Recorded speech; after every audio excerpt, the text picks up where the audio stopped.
Welcome back to CS Coins, everyone. We've got a quarter bag to search today. Haven't been through a quarter bag in a while. The W's have been rough lately, so have the silvers, but I have high hopes for this bag.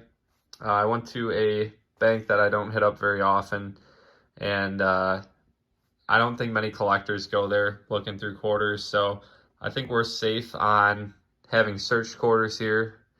They're more than likely just from normal customers, so I'm looking forward to getting into this. Hopefully we can get on some W's here. Surprise silver would be awesome, and anything in between, crown errors, any kind of rare errors would be awesome. So I'm going to go ahead and cut into this bag, and I'll bring you guys in on the first find. Well, I'm pretty excited by this first find, guys. I think we have a silver quarter, and it looks to be decently old. It's a pretty worn down rim. Let's see what we got here. Oh yeah, I heard that. That is 90% silver. Awesome. We got an older one, 1942. Wow, the back looks pretty rough. I don't know what that is on there. Some kind of crust over it. Might be some glue. Like this could have been in some kind of album or something. But Philadelphia minted 1942. Can't go wrong with that, guys. I'm very happy to see that.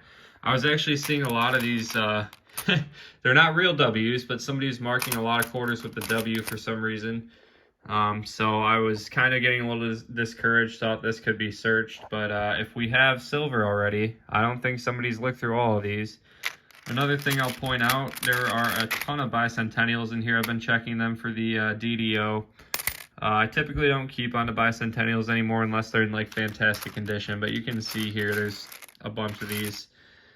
Don't really hold on to them just because I have so many coins that I'm holding. You know, I don't want to be hoarding coins, but that's awesome. We've got a silver quarter, the first I found in a while. Well, I saw this rim, and at first I was hoping we had a back-to-back silver find, but it wasn't really looking silver the closer I looked at it. And we do have a plated quarter. This one's a 2003 Arkansas. These show up, you know, from time to time. I just hold on to them for miscellaneous finds and throw them in with all my foreigns and everything, but yeah, it's a bit of a bummer. I'll keep it though. We've got a DDO here. I could see the doubling pretty clearly when I picked this one up.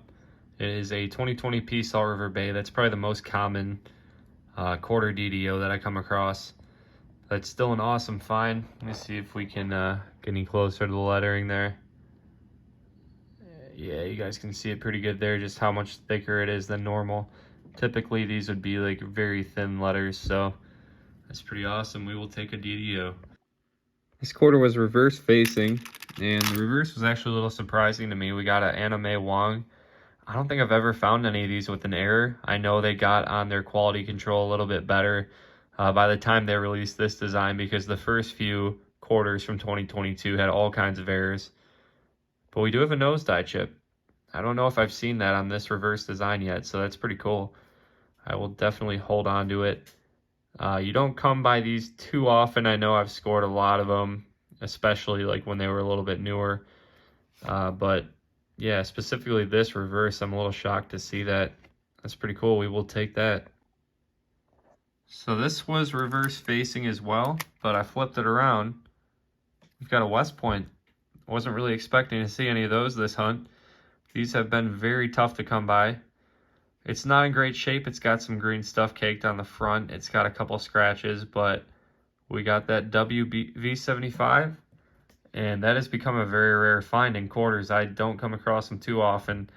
Usually I would expect like one per box average, or maybe two per bag, one or two per bag. But lately I haven't found many of them at all, so very cool. Well, this is a pretty cool find, guys. We've got a bicentennial here. There's just a ton of them in this bag. Like I said before, they're everywhere. But this one looks to be an error. I think we've got an off-center strike here. It's nothing too crazy, but you can tell down here, you definitely got some of that going on. It's kind of wearing down the details around the rim. But that's pretty sweet, guys. I've only found like a couple off-center strike coins. And, because this one's a bicentennial, it's automatically going to be worth more than, you know, your standard off-center coin. It is pretty beat up. There's a lot of bad scratches and all that, but that's still a really cool find. Was not expecting to find an error bicentennial in this bag. Got a die chip here, and I don't find many of these anymore. I don't know why. It just seems like the 2021 Crossing the Delaware die chips, and even the Drooling Georges from 2022 and 2023 are getting harder to find. I don't know if more people are just plucking these out of circulation or what's going on, but we do have a Bird's Nest die chip on this guy here.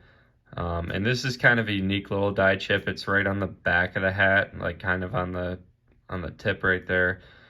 Typically it would just be, you know, a little chunk of metal, like kind of sandwiched in between the edge right there. So this is kind of a different one. I do find these sometimes, but it's one of the more uncommon Bird's Nest die chips that I find, but I'll take it. Don't find too many of these anymore. I haven't been consistently working on this video. Like every couple of days I'll search more quarters from the bag, but I don't think we've found any of these yet. So I think that is a first for this hunt. We don't have a ton of keepers, but we do have some quality over quantity here, so hopefully we can keep getting some more good finds. So I just had a handful of quarters and I was going through them one by one, and we are going to have 2 errors in the same handful. We'll start here. We've got a Bird's Nest die chip on this 2021 P Crossing the Delaware. It's kind of similar to the one I just found. And like I was saying, this is the more common type I find, where the die chip is just sitting in that corner right there, kind of. And then we do have a Drooling George, and that's a pretty big die chip right there. We got a 2022 P. This one is a Dr. Sally Ride. I don't think I find too many Dr. Sally Ride Drooling George die chips. They're usually the, trying to think of the names here, Man Killer I think are pretty common for me, as well as the First Design. I'm trying to think of what that's called again. It's kind of slipping my mind. I think Maya Angelou, I find a lot of those, but yeah, this one's not as common. I don't think I find too many, but that is a pretty sweet Drooling George. That is a big die chip right there. So we will take it. 2 more finds. We are wrapping up the bag here. We have them all dumped out and are getting close to finishing up, but I'll show you guys if we find anything else cool. So this one is in very poor shape, unfortunately. You'll see when I show the obverse here, but we have a 2005 Philadelphia, Kansas quarter, and it's got this heavy green grime on the obverse, but it was kind of blocking In God We Trust, and I wanted to check this one for In God We Rust, so I scratched away a little bit of that grime, and we definitely got that strike through here. I'm not really seeing the T. I think it could be there, but it's super faint. It's kind of hard to tell with that crust in the way. It looks like the G in God might also be pretty weak.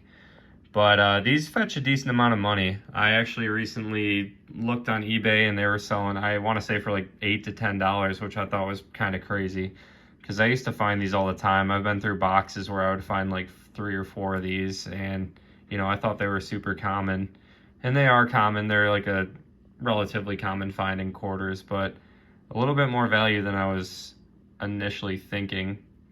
I think I might try to rinse this one with water and maybe just try to wash it off with a washcloth, try to get this green gunk off of here. But that's pretty cool.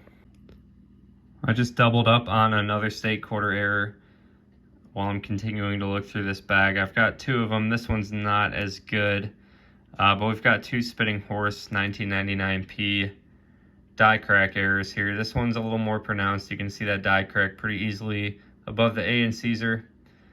And on this one, it's a little weaker, but you can still see it. So these, it's hit or miss. You know, sometimes I'll go through boxes where I'm finding them, and, you know, maybe multiple in every box. But lately they've been a little tougher to find. So I'm happy to see these, and I will definitely be pulling them out. We've got one last find here at the bottom of the bag. We are all done looking through these quarters, but we've got another Bird's Nest die chip on this 2021 P Crossing the Delaware. Now let's get to the wrap up. We got some pretty good finds here. Alrighty, that's going to be a wrap on that $1,000 quarter bag. We did pretty good. I'm glad to see a variety of finds here. We got everything from errors to some minor varieties, all the way up to silver W's, you name it.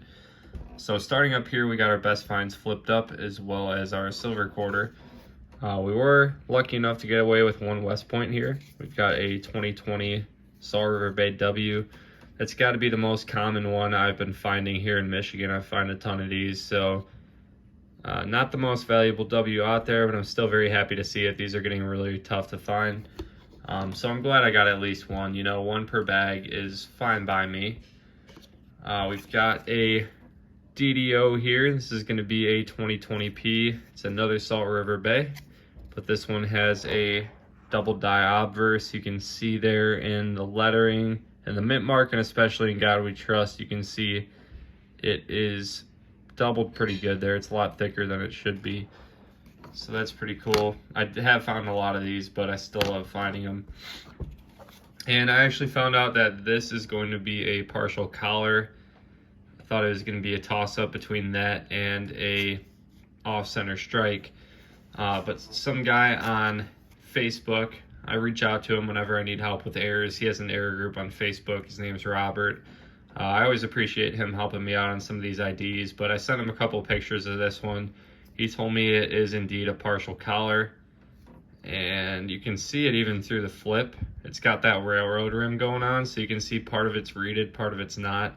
You'll see that a lot on these partial collar errors. So he told me in uncirculated condition, I believe he said anywhere from like $35 to $45 would be the price range on that, so probably like a $40 coin. But this one's a bit scratched up. It's not quite uncirculated, so I would say like $15 to $25 would be pretty safe for the value on this. So that was pretty cool. I don't find any really bicentennial errors. This is the first one I've ever found. But I didn't really give you guys too much of an update on the bag. We found hundreds of bicentennial quarters. I checked them all for errors, for DDOs, for everything. This was the only one that had anything going on with it. I just thought it was kind of bizarre. I bet you somebody had rolls of bicentennials and just dumped them all. And I used to keep all of them and roll them all up, but they're probably only worth like 5 more cents a pop than a regular quarter. So unless you're hoarding like hundreds of rolls, they're not worth significant value. And I'm already hoarding onto all my copper pennies and all that. I even stopped keeping onto those. I just have so many coins. I'm trying to downsize the stuff that's not super rare. So these are cool for sure. Happy to see those, and very happy to see this. It's very hard to find silver quarters in my area. It is super worn. It's got some nasty gunk on it, but hey, that's an old silver quarter, and I do not find many of these, so I was very happy to have that. I actually couldn't really believe I saw that in the bag, because I shook around the bag pretty decently before I opened it. Did not see any silver. A lot of times you'll see silver like right away when you're looking at the bag, but this one was like hiding in the middle somewhere, so very happy that that came out. We've got a bunch of these 2021P crossing the Delaware with a bird's nest die chip. I believe we have 3 of those, and we've got this Drilling George here. This one was the 2022P Dr. Sally ride. We got a big die chip on the mouth there. Moving on down here, we ended up with 2 Spitting Horse die crack errors. Let's see if we can get a better look at those. I think, yeah, you can see it in the right light there. I think the other one was the stronger one. Let's take a look at that. Yeah, that one shows up a lot more clearly. So those 2. And we got this nose die chip, 2022P, Anna May Wong. Thought that was kind of interesting because I usually don't find any errors on these. And then we have the In God We Rust, 2005P Kansas. So that was a fun hunt, guys. We got 12 keepers, and 4 of them are pretty nice. I definitely plan on doing some more quarter bags in the near future. I think I'm going to be actually returning all these guys. I know my little corner here is kind of a mess, but we have that bag there that I'm going to be turning in tomorrow, hopefully, and I'll be going out and trying to get another bag. So looking forward to that. Hopefully we can keep the luck going. But thank you all for watching. Always appreciate you guys tuning in for these videos. And I will see you on the next one. Be sure to like and subscribe for more coin roll hunting content and coin bag hunting content.